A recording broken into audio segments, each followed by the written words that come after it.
Hello mga idol nandito nga pala kami ulit sa hospital kasi pinakonfine ko na muna kasi nga po yung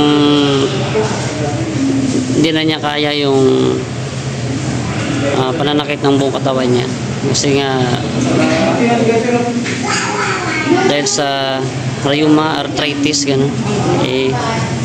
pabalik-balik minsan gumagaling ng 2-3 araw tapos maya lipat na naman sa kabila nitong mga nakaraang 4 na araw talagang hindi na niya talaga maigalaw yung buo niyang kasukasuan yung paa niya hindi na tiklop ganun palagi na lang tuwid kasi kunting galaw lang talagang sobrang napakasakit wala kasi kaming reseta na pain reliever kasi nga po yung kidney niya may tama yung kidney niya kaya bawal siya muna sa mga painkiller sa mga pain reliever kaya pagdesisyonan ko muna na ibalik muna sa hospital kasi nga pag doon kami sa bahay wala kami magawa doon hindi naman pwede na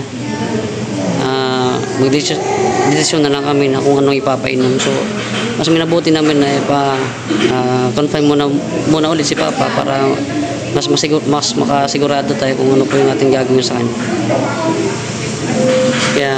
ayan yun na lang po muna yung update namin sa ngayon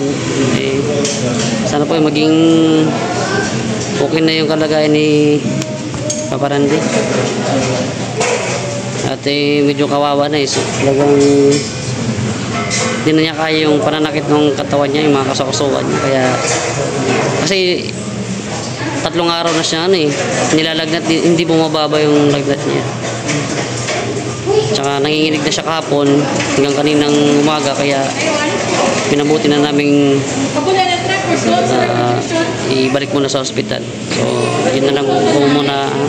sa ngayon mga idol bye bye.